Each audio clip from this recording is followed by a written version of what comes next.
जरा सोचो, तुम एक प्लेन में बैठे हो और अचानक पता चले कि वहाँ मौजूद हर यात्री एक खूनी है जो तुम्हारी जान लेने पर तुले है। कुछ ऐसा ही होने वाला है हमारी आज की कहानी में। कहानी की शुरुआत होती है एरन नाम के एक आदमी से जो बहुत तनाव में और जल्दबाजी में दिख रहा था। जैसे ही एरन अपने डिपार्टमेंट में पहुँचता है, वह स्टाफ से कहता है कि तुरंत वीडियो चलाओ। वीडियो में दिखाई देता है एक फैक्ट्री में जोरदार बम धमाका हुआ है। एरन ने जैसे ही जांच शुरू की, उसे पता चला कि इस हमले के पीछे घोस्ट नाम का एक खतरनाक हैकर है, लेकिन उसकी असली पहचान किसी को नहीं पता। जब एरन और उसकी टीम ने सीसीटीवी फुटेज देखी तो वो समझ गए कि घोस्ट बेहद चालाक और मास्टरमाइंड है, क्योंकि किसी भी वीडियो में उसका चेहरा साफ नहीं दिख रहा था। अब हालात बिगड़ चुके थे। एरन गुस्से में बोला, ये सब कैथरीन के यहाँ पहुँचने से पहले खत्म होना चाहिए, उसे इसकी भनक तक नहीं लगनी चाहिए। लेकिन जैसे ही कैथरीन ऑफिस पहुँची, उसने सबसे पहले एरन से केस की पूरी अपडेट मांगी और वही उसे पता चला कि घोस्ट बैंकॉक में है।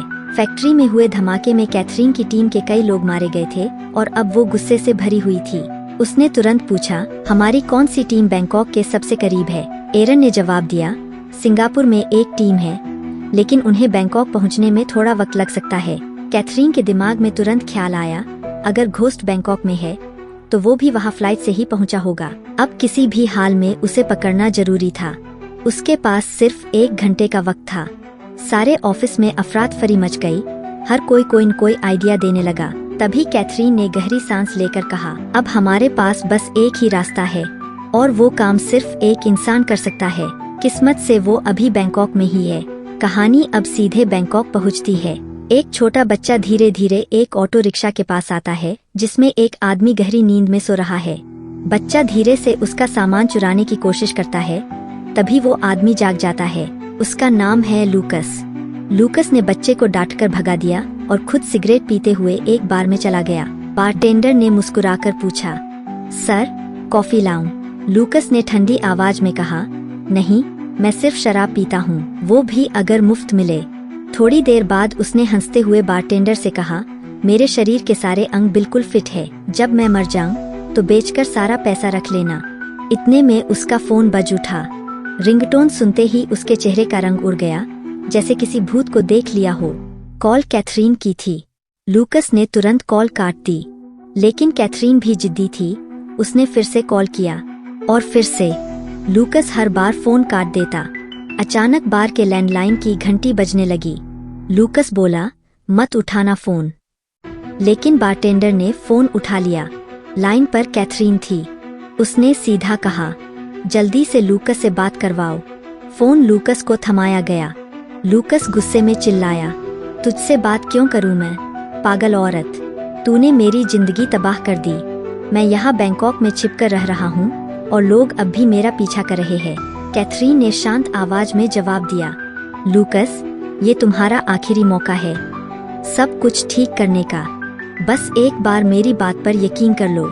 ठीक है, कैथरीन ने दृढ़ आवाज में कहा, अगर तुम मेरी मदद करोगे तो मैं सब कुछ ठीक कर दूंगी। उसी पल कुछ गुंडे बार में घुस आए।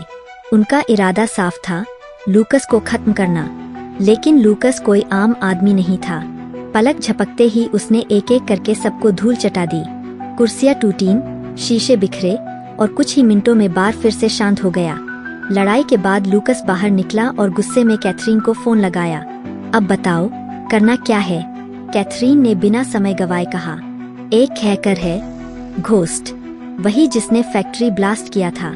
उसकी फ्लाइट अभी कुछ देर में बैंकॉक एयरपोर्ट से बोर्ड होने वाली है। तुम्हें उसे किसी भी कीमत पर पकड़कर मेरे पास लाना है। लूकस ने ठंडी हंसी के साथ पूछा, और बदले में मुझे क्या मिलेगा? कैथरीन बोली, सब कुछ, तुम्हारी पुरानी जिंदगी, तुम्हारी आजादी। अब तुम्हें लोगों से भागकर नहीं रहना पड़ेगा। लूकस भड़क उठा, तुम सोचती हो मैं इतनी आसानी से तुम पर भरोसा कर लूंगा? तभी फिर वही गुंडे पीछे से आ गए। लूकस ने गहरी सांस ली और सोचा, मैं कब तक यहाँ छिपता रहूंगा? उसने फिर से कैथरीन को कॉल किया। ठीक है, प्लान साफ साफ बताओ। कैथरीन ने निर्देश दिया, एयरपोर्ट जाओ, पासपोर्ट साथ लो और उसी फ्लाइट में बैठो जिसमें वो हैकर है। लूकस ने बिना कुछ कहे फोन काटा, एक टैक्सी रोकी और एयरपोर्ट की ओर निकल पड़ा। रास्ते में उसने टैक्सी ड्राइवर की टी-शर्ट मांगी और उसे पहन लिया ताकि पहचान हो सके। इसके बाद वह आत्मविश्वास से भरा हुआ एयरपोर्ट के अंदर दाखिल हो गया। अंदर पहुंचते ही एक आदमी ने उसे पासपोर्ट और टिकट थमा दी। तभी कैथरीन का फिर कॉल आया। उसने कहा कि घोस्ट को हाल ही में गोली लगी थी और एक डॉक्टर ने उसका इलाज किया है। यही बात उसे पहचानने में काम आएगी। ये जानकारी लूकस के लिए काफी थी। वो चुपचाप जाकर फ्लाइट में बैठ गया। यह फ्लाइट बैंकॉक से सीधा सैन फ्रांसिस्को जाने वाली थी। लूकस के चेहरे पर हल्की मुस्कान थी। कई सालों बाद वह अपने देश अमेरिका लौटने वाला था। तभी उसके बगल में बैठा एक आदमी बात करने लगा। उसका नाम था कायान। उसने खुद को एक मशहूर कोरियोग्राफर बताया और बोला, मैं लोगों को डांस सिखाता हूँ, तुम्हें मेरे मूव्स देखने चाहिए, सब मेरे ठुमकों के फैन हैं। लूकस उसकी बातों से झुंझला गया।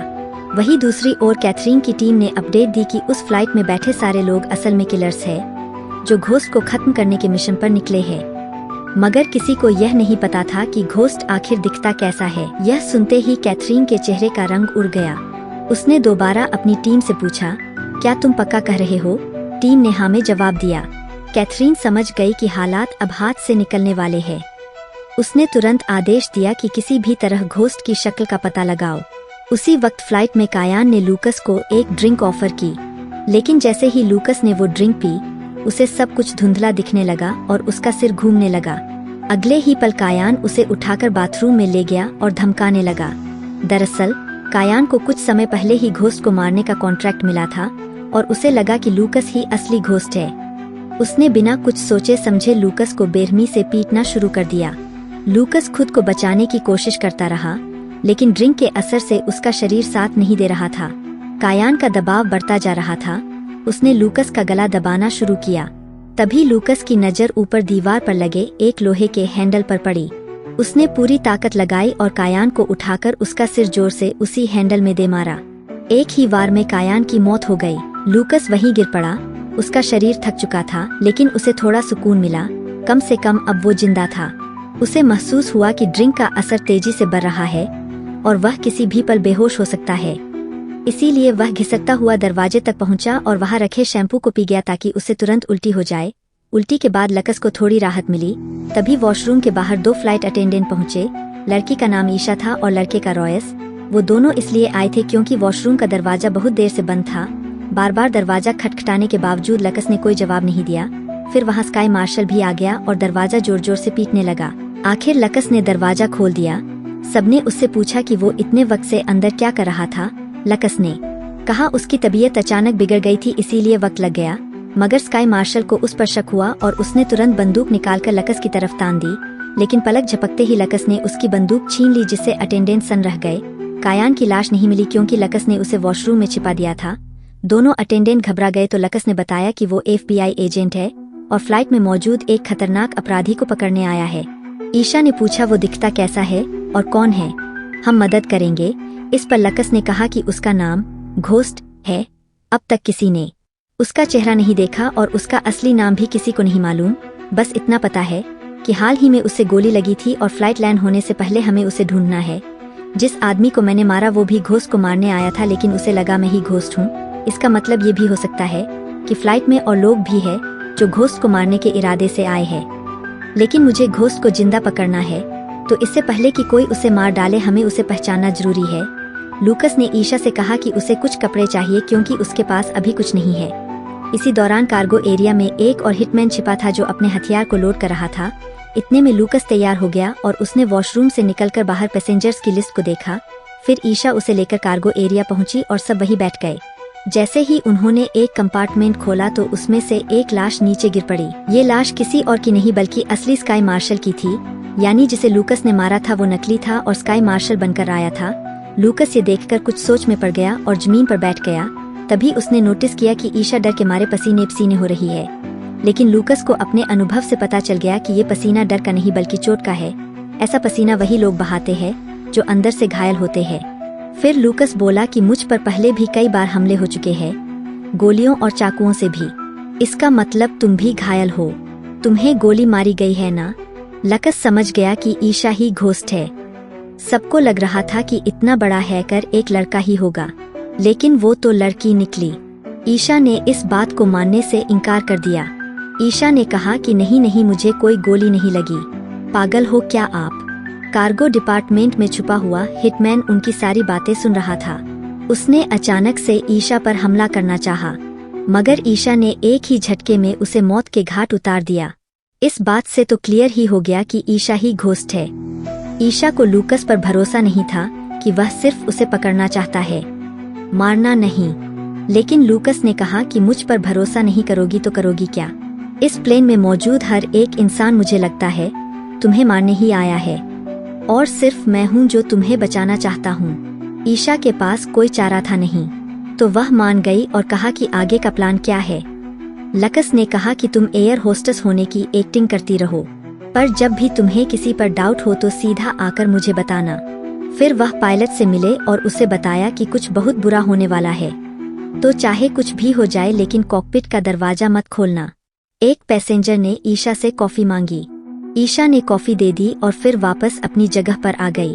उधर लूकस फर्स्ट क्लास में घुस गया यह देखने के लिए कि किस किस टाइप के किलर वहां आए हैं। उसी वक्त एक लड़की ने लूकस पर अचानक से हमला कर दिया और उन दोनों में फाइट शुरू हो गई। वो लड़की बहुत बेहतरीन फाइटर थी। लूकस जीतने की पूरी कोशिश कर रहा था, मगर लड़की को हराना नामुमकिन सा लग रहा था।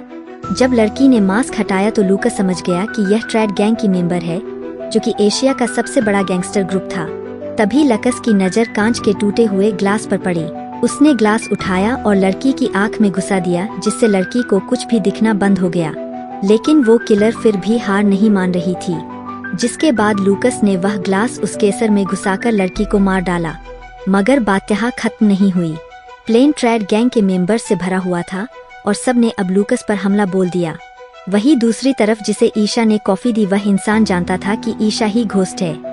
इससे पहले कि वह ईशा पर हमला करता, उसका गला बेहद दर्द करने लगा, क्योंकि ईशा ने उसकी कॉफी में जहर मिला दिया था और वह हिटमैन ईशा को मारने से पहले ही मर गया। उधर लूकस सबसे फाइट कर रहा था और उसने सबको एक एक करके चित कर दिया। तभी ईशा वहां रॉयस के साथ आई और वह इतने सारे लोगों को ढेर देखकर दंग रह गई। लूकस की हालत बहुत खराब थी। उसके हाथ एक फोन लगा जिसमें लूकस की फोटो थी। उसने ईशा को पकड़ा और पूछा कि इन लोगों के पास मेरी फोटो कहां से आई। तभी रॉयस ने कहा कि यह पिक्चर सभी पैसेंजर्स के फोन में है। यह सुनकर तो लूकस हैरान रह गया, उसे कुछ भी समझ नहीं आ रहा था। फिर उसने ईशा से कहा कि मुझे पूरा सच बताओ, इतने सारे लोग तुम्हारे पीछे क्यों पड़े हैं, और अब तो यह मेरे भी पीछे पड़ चुके हैं। ईशा ने बताया कि मैंने कुछ दिन पहले एक फैक्ट्री को बम से उड़ा दिया था, क्योंकि वहां बच्चों से काम करवाए जाते थे। मुझे यह सब पसंद नहीं है, तो मैंने उड़ा दी और मुझे नहीं पता यह लोग तुम्हें क्यों मारना चाहते हैं। यह सुनकर लूकस कंफ्यूज हो गया। उधर एरन कैथरीन से कहता है कि मुझे लूकस पर थोड़ा भी विश्वास नहीं है। कौन है यह आदमी? इतना यकीन कैसे है तुम्हें इसके ऊपर कि यह घोस्ट को ले आएगा सही सलामत? फिर कैथरीन ने उसे पूरी कहानी बताई। लूकस एक एजेंसी के लिए काम करता था। उसके बड़े भाई ने CIA की पूरी ताकत लूकस को ढूंढने में लगा दी। एरन ने पूछा कि तुम्हें ये सब कैसे पता? तो कैथरीन ने कहा कि मैं उसकी गर्लफ्रेंड थी और मैंने ही CIA को उसकी लोकेशन बताई थी। उसके बाद वो बैंकॉक चला गया और फिर कभी लौट कर नहीं आया। CIA ने कई बार उसे पकड़ने या खत्म करने लोग भेजे, लेकिन जो भी गया वो कभी वापस नहीं आया। लूकस पहले ही खतरनाक था, मगर पिछले कुछ सालों में इतने लोगों ने उसे टारगेट किया कि अब वो पहले से भी ज्यादा घातक बन चुका है। फ्लाइट में ईशा लूकस के पास आई और उसे वो दवाइयाँ दिखाने लगी जो उसे इलाज के बाद डॉक्टर ने दी थी। ईशा ने कहा कि ये दवाइयाँ तुम ले लो, तुम्हें कई जगह चोट लगी है। मगर तभी लूकस ने देखा कि चारों तरफ हिटमैन उसे ढूंढते हुए घूम रहे हैं। बिना वक्त गवाए लूकस सीधे उनसे भिड़ गया और एक एक करके सबको गिराने लगा। लेकिन ईशा ने देखा कि लड़ते लड़ते लूकस अब कमजोर पड़ता जा रहा है, तो वो उसकी मदद के लिए दौड़ पड़ी। मगर लूकस गुस्से में बोला कि तुम क्या कर रही हो? अगर उन्हें पता चला कि हम साथ हैं, तो मेरी मुश्किलें और बढ़ जाएंगी। तभी पास खड़ा एक आदमी उनकी बात सुन लेता है और अगले ही पल एक दूसरे हमलावर ने लूकस पर हमला कर दिया। लूकस उससे लड़ रहा था और दूसरी तरफ ईशा भी एक गुंडे से अपनी जान बचाने में जुटी थी। वो पूरी ताकत से कोशिश कर रही थी कि उसे हराकर हालात काबू में ले सके और आखिरकार उसने उसे निश्शक कर ही दिया। लूकस ने भी लगभग सभी को हटा दिया था, लेकिन अब वो चाकू लगने की वजह से गंभीर रूप से घायल हो चुका था। तभी 3 महिलाएं सामने आई और लूकस की ओर बढ़ने लगीं, मगर ईशा ने जोर से चिल्लाकर कहा कि ये मेरे साथ है। तब जाकर उन्होंने हमला नहीं किया। ये महिलाएं दरअसल ईशा की अपनी टीम की मेंबर थीं जो उसे प्रोटेक्ट करने फ्लाइट में मौजूद थीं। लूकस को बहुत गहरी चोटें आई थीं, तो वे सब उसे नीचे की ओर ले गए ताकि उसका इलाज कर सके। उधर कैथरीन को अब ईशा की पहचान समझ आ चुकी थी और उसने साफ जान लिया कि वही घोस्ट है। तभी आयरन फोन पर बात करता हुआ बाहर चला गया। इधर लूकस ने ईशा से उसकी जिंदगी के बारे में पूछा तो ईशा ने बताया कि मैं इंडिया से हूँ।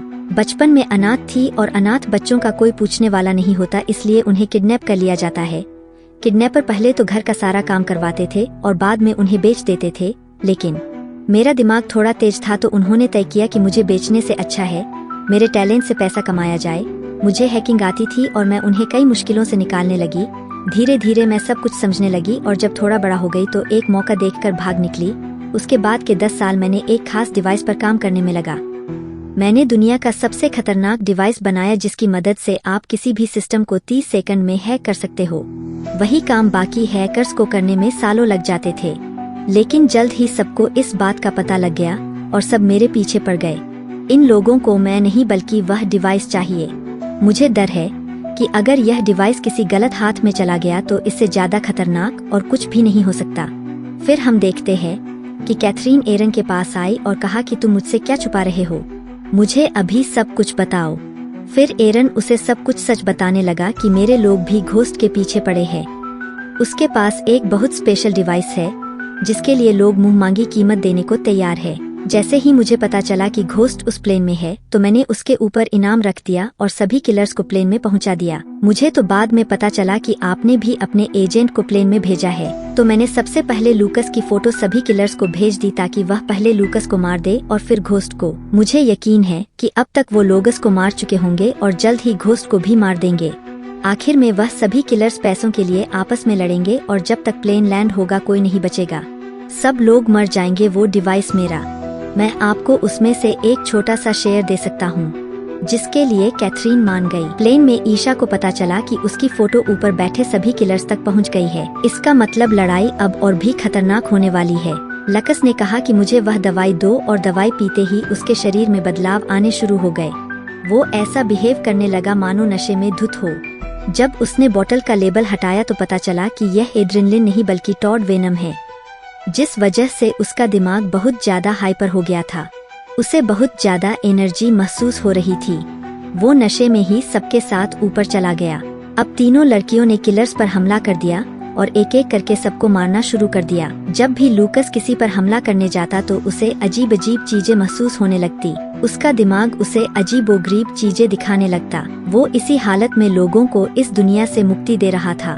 फिर 3 लड़कियों में से एक लड़की गोली लगने की वजह से मारी गई और एक गोली प्लेन की दीवार को चीरते हुए चली गई, जिससे प्लेन में एक बड़ा छेद हो गया। सभी पैसेंजर्स एक एक करके नीचे गिरने लगे। इसी दौरान 2 किलर्स कॉकपिट में पहुंच गए और उन्होंने दोनों पायलट्स को जान से मार दिया। अब हालात बहुत ज्यादा खराब हो चुके थे। तभी ईशा की नजर चेन सॉ पर पड़ी और उसने एक चेन सॉ लकस को दे दिया। अब लकस ने लोगों को गाजर मूली की तरह काटना शुरू कर दिया। तभी एक आदमी ने ईशा पर गोली चला दी, लेकिन एक लड़की ने सामने से आकर ईशा की जान बचाई। लकस अब रुकने वाला नहीं था। उसने सबको मार दिया और कॉकपिट में गया। नीचे जमीन पर कैथरीन और एरन प्लेन का वेट कर रहे थे, लेकिन वह हवाई जहाज लैंड हुआ ही नहीं क्योंकि वह जहाज पूरी तरह बर्बाद हो चुका था। दोनों पायलट मर चुके थे। यह जानकर कैथरीन गुस्से से पागल हो गई और उसने आयरन को गोली मार दी। दूसरी ओर ईशा और लकस कॉकपिट में थे। ईशा प्लेन को लैंड करने की कोशिश कर रही थी और आखिरकार प्लेन धीरे धीरे लैंड होने लगा। तभी कैथरीन ने लूकस को कॉल किया और पूछा कि ईशा और उस डिवाइस का क्या हुआ, मगर लूकस ने ठंडे लहजे में जवाब दिया कि अब मैं तुम्हारी एक भी बात नहीं सुनने वाला और नहीं तुम्हारी किसी भी चीज में मदद करूंगा, क्योंकि मैंने आज तक तुमसे ज्यादा खुदगर्ज इंसान नहीं देखा जो हर बार सिर्फ अपना मतलब देखती है। उधर ईशा ने लूकस का अपनी जान बचाने के लिए धन्यवाद दिया। लूकस ने मुस्कुराते हुए कहा कि तुमने भी मेरी जान तो बचाई ही है, और सिर्फ जान ही नहीं बल्कि मुझे जीने की एक वजह भी दी है, क्योंकि अब तक मैं बस बेमकसद जी रहा था। थोड़ी ही देर में ईशा ने फ्लाइट की दिशा बदली और देखा कि लूकस बेहोश हो चुका है। जब लूकस की आंख खुली तो वो एक हॉस्पिटल में था जहां उसका इलाज चल रहा था, लेकिन तभी अचानक वहां अटैक हो गया। चारों तरफ से गोलियों की आवाजें गूंजने लगी और पूरा हॉस्पिटल गोलियों से तहस-नहस हो गया। लूकस जैसे तैसे बाहर निकला तो देखा कि ईशा उसकी तरफ भागती हुई आ रही है और उसने कहा कि जंग अभी खत्म नहीं हुई है, ये लोग अब भी हमारे पीछे है और हमें अब भी इस लड़ाई को जारी रखना होगा। और इसी के साथ ये कहानी यहीं पर खत्म होती। तुम लोग सब्सक्राइब कर ही नहीं रहे हो, जल्दी से करो, नहीं तो 1 मिलियन कैसे होंगे। मिलते हैं अगली वीडियो में।